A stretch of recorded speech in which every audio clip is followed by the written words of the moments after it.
technically the point of realization of adulthood, is that no one actually knows what you should do more than you do. I mean, it's a horrible realization, because what the hell do you know? It's a terrible realization, and people will often pick slavery, permanent slavery, to the spirit of the Great Father, let's say, over that realization, and it's completely understandable. But the problem with it is that there's more to you than you think.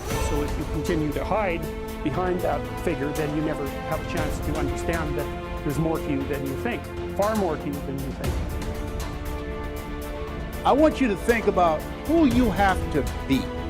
Because who you've been, Einstein said, the thinking that has brought me this far has created some problems that this thinking can't solve. That in order for this to be an explosive year for you, in order for your business to grow by leaps and bounds, you have to be a different person. You have to die to who you are now to give birth to who you must become. So I want you to think about that. What radical change will take place? What will be different about you? You can do anything you want without limitation. Whatever it is that you decide you want to make come true in your life, you can do that.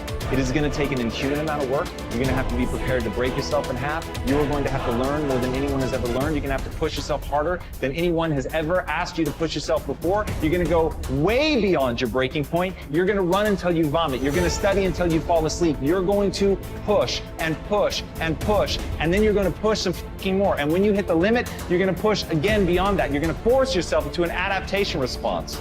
And why?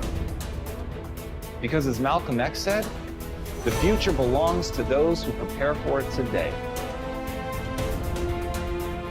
We do have a purpose. We may not be perfect people. We may not have perfect situations, but we are still significant nonetheless. And we have been blessed with a rich body of emotions. We have emotions. We're not like roses or plants or bushes that have life without feeling. We have feelings, and when we use them properly, they are very effective in motivating you toward your destiny. Too many religious people are taught to believe that they don't deserve anything. And some religious people even pray that prayer, "Oh Lord, I know I'm not worthy." If you want to experience the very best of life, you must believe that you deserve the best. Why is it that most people don't pursue their dreams or don't do better than what they're doing if they're capable of doing it?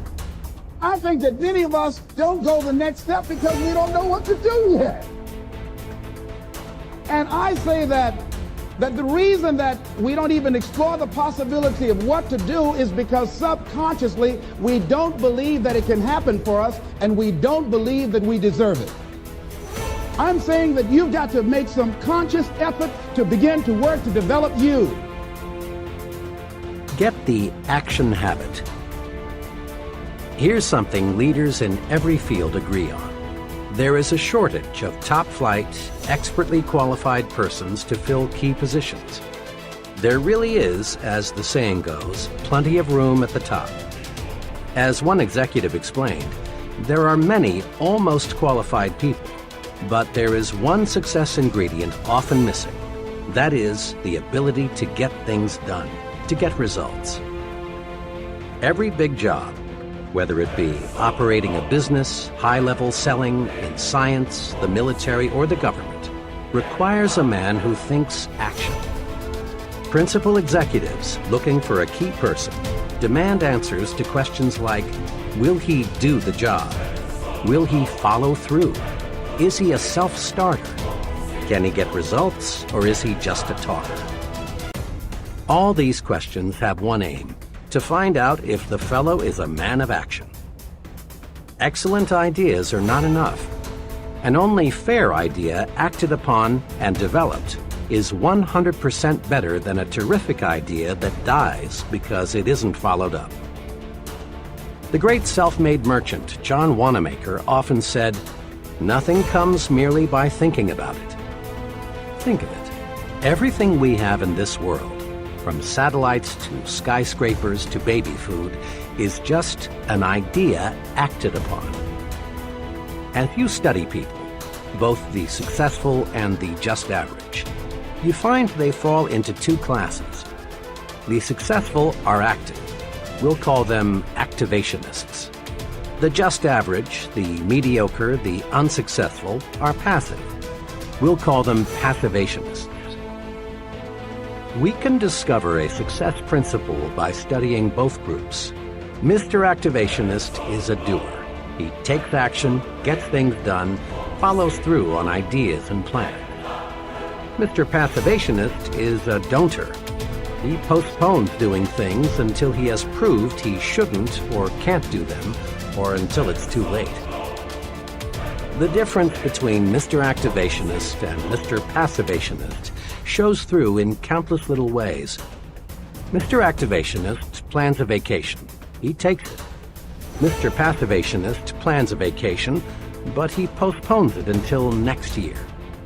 Mr. A decides he should attend church regularly. He does.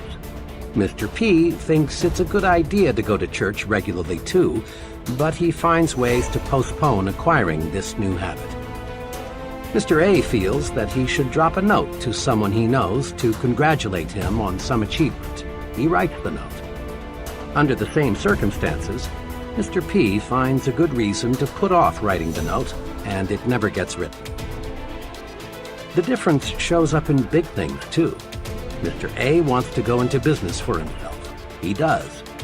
Mr. P also wants to go into business for himself, but he discovers just in the nick of time a good reason why he had better not. Mr. A, age 40, decides he wants to take up a new line of work. He does. The same idea occurs to Mr. P, but he debates himself out of doing anything about it. The difference between Messrs. Activationist and Passivationist shows through in all forms of behavior. Mr. A gets the things done he wants done, and as byproducts he gains confidence, a feeling of inner security, self-reliance, and more income. Mr. P doesn't get the things done he wants done because he won't act. As byproducts, he loses confidence in himself, destroys his self-reliance, lives in mediocrity. Mr. Activationist does. Mr. Passivationist is going to do, but doesn't. Everyone wants to be an activationist. So, let's get the action habit.